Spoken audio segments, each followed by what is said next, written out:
All right, so we want to talk to you guys and work on what it means to build an attack and talk a little bit. There's a little bit of vocabulary here, but a lot of tactics and what we should be thinking about depending on where we are in the field and where the ball is on the field, and how our style of play should change as we move from our defending to the middle and then to our attacking. Our responsibilities and sort of our focus and what we're trying to do, all that needs to kind of adapt to the situation all the time. Soccer is a very fluid game, and things can always kind of go back and forth so quickly, and you guys all know that. You can go from we're almost scoring a goal to now they're on a breakaway, right? So let's talk about this in terms of the different parts of the field. So we're going to assume that we have this left side of the field, and let's say we're doing a goal kick, or our goalie has the ball. So when the ball is in this area of the field, we call this the defending third. And there's a few things that should rule our thoughts and our minds and to dictate the style of play. The first thing we want to do is be safe. And this kind of goes with simple and supporting angles. A supporting angle basically means you have a lane to pass to another player that's unhindered by a defender, right? So their striker or their forwards are going to be trying to get in the way of our passes and intercept our passes. So we want to play all of our passes to our own teammates who are either unguarded or there's a direct path to them, right? These are safe, they're simple, and we're being supported. We want to, as players, be facing forward. We do not want to turn our chest or our face. We don't want to be looking at Ava, our goalie, right? We want to be looking at the other team's goalie, and we want to be facing that way because that's where all of their defenders are. That's where their team is, and that's where we want the ball to go. So we want to be supporting that. Now, if you're not facing forward directly, you're at least standing sideways, like 90 degrees, able to receive a ball and move it anywhere on the field. It gives you vision of what's in front of you or what's on the field. All right, we want to get out of pressure, so we're always moving the ball away from the other team and out of pressure. We don't want to dribble into pressure. We don't want to dribble at all if we don't have to. 1-2 touches, move the ball quickly, sharp to our own players, and get that ball to move through the defending third until we can get it into the midfield. All right, so once we get into our midfield, a lot of lists. I don't get too worried about this. It's really actually quite simple. I think the main thing you guys need to think about is composure, right? This is where things start to get a little bit hectic, and we as our team and our players in the midfield, we can't get flustered. We can't get overwhelmed. It can feel very overwhelming. I think those who play the center mid positions, that's one reason they may like or don't like it, is because it's just a constant onslaught of just chaos. There's people on both sides of you. So the most important thing you can do first is just maintain composure. Don't panic. We're in the middle of the field, right? Not a time we need to panic. It's sort of neutral zone. So we don't want to force things. We still want to be facing forward. We still want to be looking towards the opponent's net. And we want to just kind of think about simple things like connecting a pass. We do not at this point need to be dribbling through the midfield. We're talking like 2 to 3 touches, maybe to move the ball into space and then make that next pass. So really be thinking about connecting a pass. In order to do that, we have to move off the ball. What that means is if you don't have the ball, which with 9 players on the field, 8 people are not on the ball at any given time, you need to constantly be moving and create what we call a supporting angle. You need to be in a place where the person with the ball can pass the ball to you and they're not obstructed by one of their defenders. One of their team, or the other opponent is not going to get in the way. So that means you are constantly moving and what we might often say checking in. You're trying to check in or create an angle to that midfielder, whoever has it, so that they can pass and make a good, safe pass to that next person. It may not always be a forward pass. It might be sideways.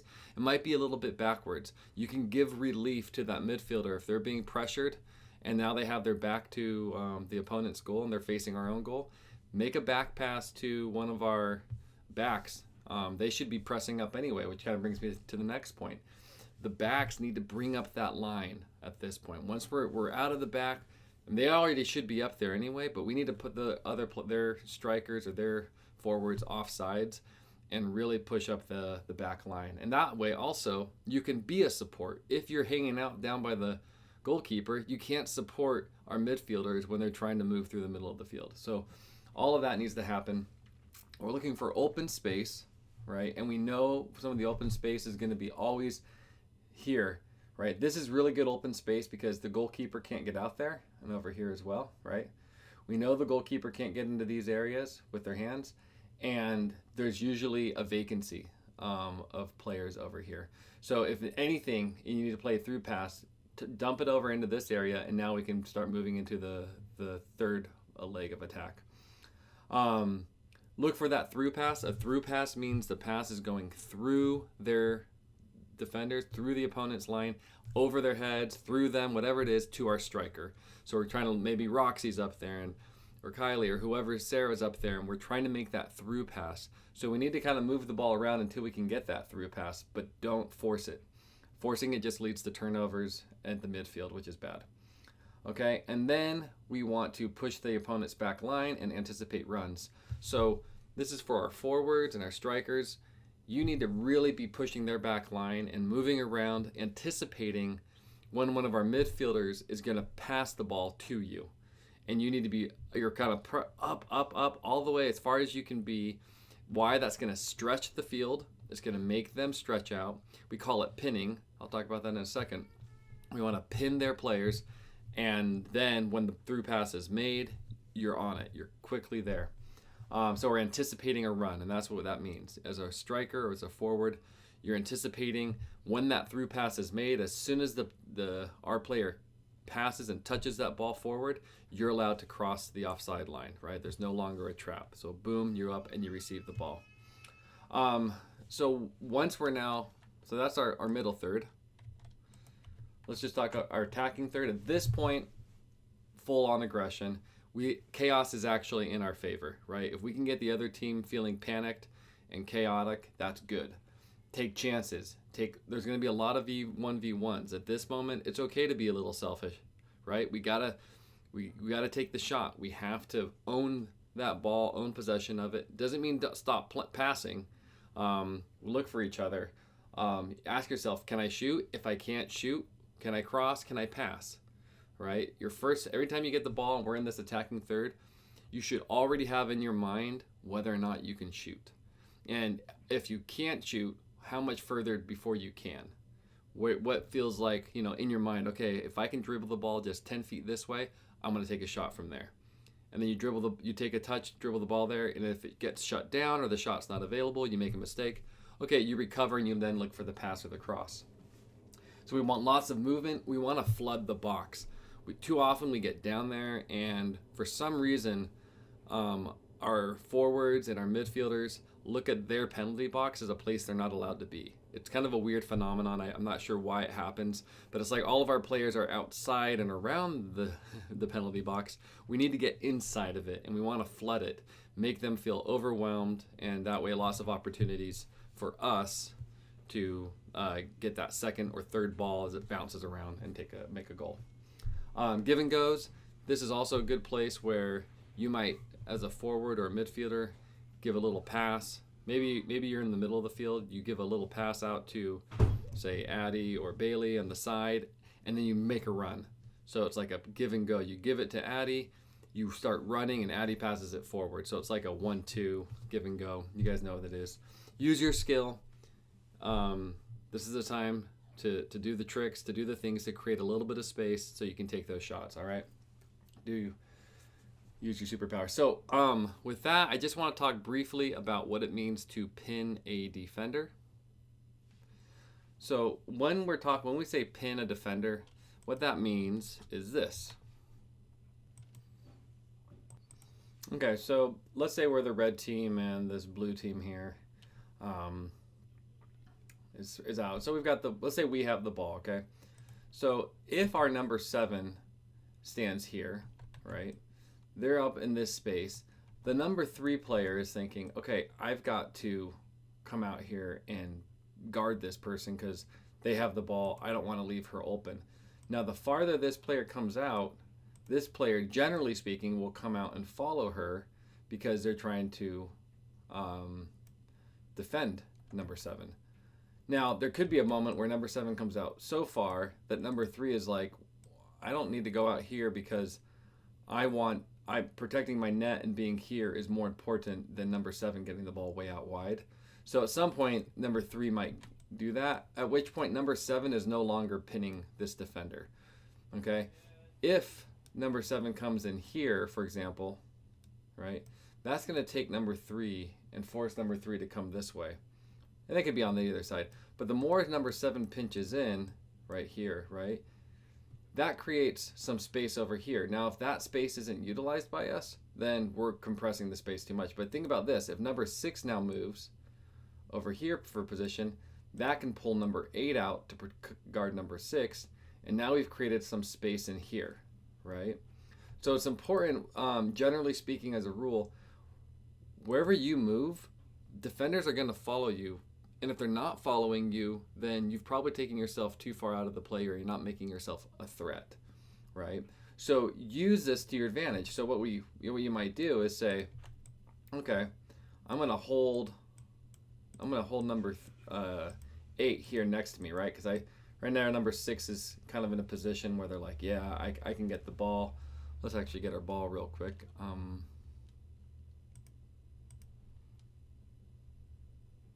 Which I do have. Okay. Let's just go over here to number, oops. Okay, so let's say our ball is here, and then and number 2, let's just go through the whole routine, right? So right now number 2 could be out here to receive a pass, and number 11 is on this person. So what number 2 would do is check back this direction so that the pass could then be made to here. Okay. Now because they had to time that just right. If number 2 moves early, then number 11 is just going to follow him and then be pressuring too quickly. So it's one of those things where number 1 actually might even point and say, hey, I'm going to point over here because this is where I'm going to pass the ball. Or number 2 might be pointing to a spot and saying, hey, pass the ball here. As soon as the ball is passed there, number 2 goes to receive it, right? Let's say number 2 receives the ball. Ideally, they're open to the field this way, so their back is to the sideline. That way they can see, is number 11 coming, right? If they're coming really fast, then number 2 just has to take the ball and move it, this way real quick, right? If number 11 is coming and protecting this outside, then number 2 would just move the ball in and then find the next passing opportunity here. Number 6, meanwhile, has been pinning number 8, right? So number 6 has been 8. Now number 5, they might try to come up here, and number 8 would follow number 5, leaving number 6 open. So if that happens, number 2 makes their move in. Number 5 has drawn over number 8. Guess what? Number 6 is now open for the next pass. They receive it this way, open to the field. And now they have option to go wherever, this way, that way, or if they need to go back, right? So we're always looking at how are we pinning a defender to create space for yourself or for somebody else, right? At this point now, we're going to have a lot of number 8 is going to come pressure this way. Number 11 by this point is probably fallen back to kind of help. And so number 6 is feeling pressure. Number 4 is going to clamp in over here. Number 7 now is probably going to move out wide, which we like to do, right? Because we're in the midfield at this point. So we want to stretch the field wide because that basically makes number 3 feel very uncomfortable. They're like, do I help my net or do I let number 7 get the pass, right? Now number 4 has to make a choice as well. Am I going to go pressure number 6 or am I going to go take the pass from number 7? If they go to number 7, number 6 can just move the ball through into the middle, right? Eventually, of course, number 4 is probably going to clamp down on that and say, oh, wait, no, I need to come this way. At which point number 6 can just turn and back out to number 7, and then number 7 crosses into the middle.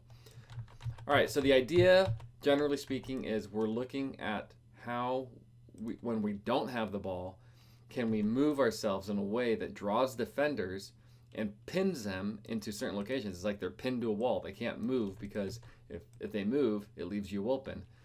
Once we've pinned them, then how do we anticipate the next move? So we can say, hey, number 2's got the ball. Number 5 has already anticipated their next move, and they're saying, okay, I'm going to do a quick check in, and then I'm going to run out this way and hope that number 2 goes whoop and passes it to me, and then right over. And number 8, meanwhile, is left behind in the dust. Okay, so think about those sort of movements and how you can fool or pin defenders, and then use that to your advantage, whether it's for yourself to get the ball or whether it's so you creating space for somebody else to get the ball.